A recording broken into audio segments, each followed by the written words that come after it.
Assalamualaikum warahmatullahi wabarakatuh. Terima kasih sudah klik video ini. Hari ini bertepatan dengan hari yang ke-23 bulan suci Ramadan 1446 Hijriah. Apa kabar nih teman-teman yang lagi puasa?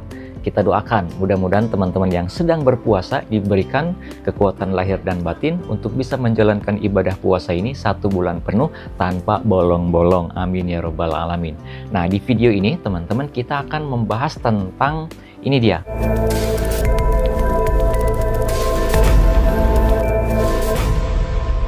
Tata cara pendaftaran akun IQOD di pengadilan, baik pengadilan negeri maupun pengadilan agama.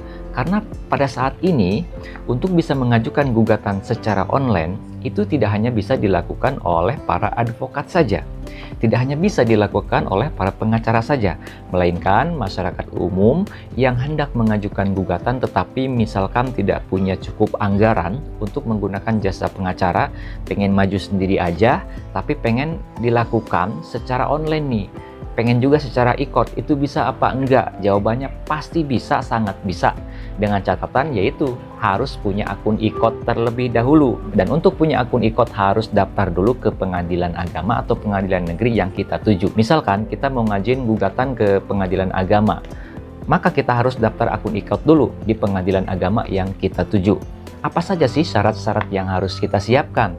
Yang pertama tentu harus punya KTP, kartu tanda penduduk. Itu mutlak, sangat wajib harus ada atau punya KTP. Nah itu, jadi yang pertama harus punya KTP. Kemudian yang kedua harus punya alamat email yang aktif. Karena nanti untuk notifikasi itu akan dikirimkan ke alamat email yang kita daftarkan pada saat mendaftarkan akun IQOD kita. Untuk informasi seperti misalkan pendaftaran yang kita daftarkan ya, gugatan yang kita daftarkan itu sudah diterima atau belum, sudah terdaftar atau belum, kemudian nomor register perkaranya berapa, kemudian nanti panggilan sidangnya juga akan dikirimkan ke alamat email yang kita daftarkan tersebut.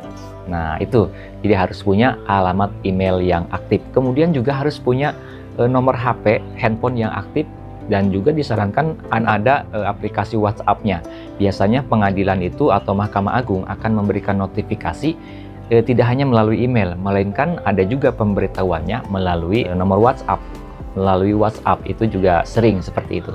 Kemudian yang ketiga harus punya nomor rekening, harus punya rekening bank. Jadi nanti untuk pembayaran biaya panjar perkara itu biasanya dilakukan secara online, bisa dari mobile banking ataupun juga misalkan dari ATM.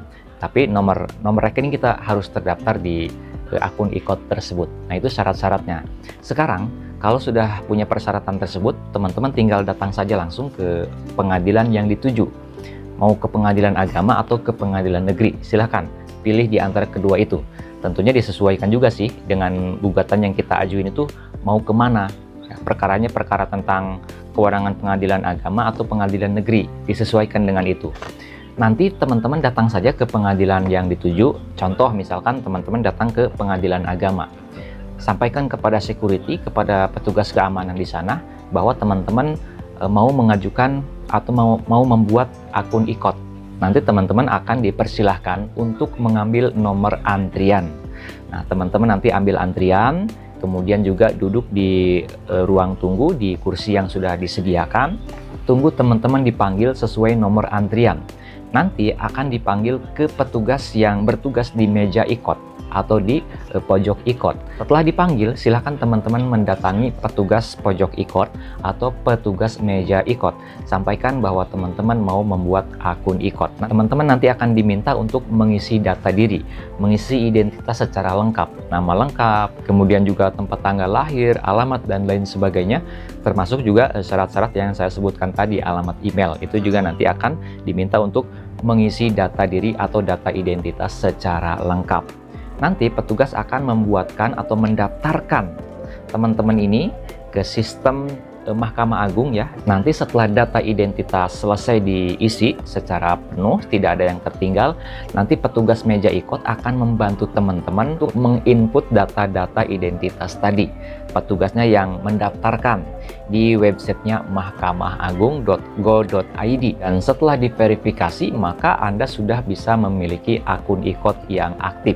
Nanti petugas akan menjelaskan apa saja fungsi-fungsi dari menu-menu yang ada di akun e-code tersebut. Tata cara mengajukan gugatannya seperti apa dan lain-lainnya itu juga nanti akan dijelaskan oleh petugas meja e-code. Jadi jangan sungkan kalau misalkan nanti ada yang tidak paham, silahkan langsung tanya pada saat Anda membuat akun e-code tersebut ke petugas yang bertugas pada saat itu. Setelah pendaftaran akun e-code selesai, kemudian juga sudah terverifikasi, akun e-code-nya sudah aktif, maka teman-teman sudah bisa mengajukan gugatan perdata secara online dimanapun teman-teman berada. Mau misalkan daftarnya di rumah, di kantor, ataupun juga di tempat-tempat yang lainnya. Itu saja pembahasan kita pada kesempatan video kali ini. Mudah-mudahan bisa menambah wawasan bagi kita semua.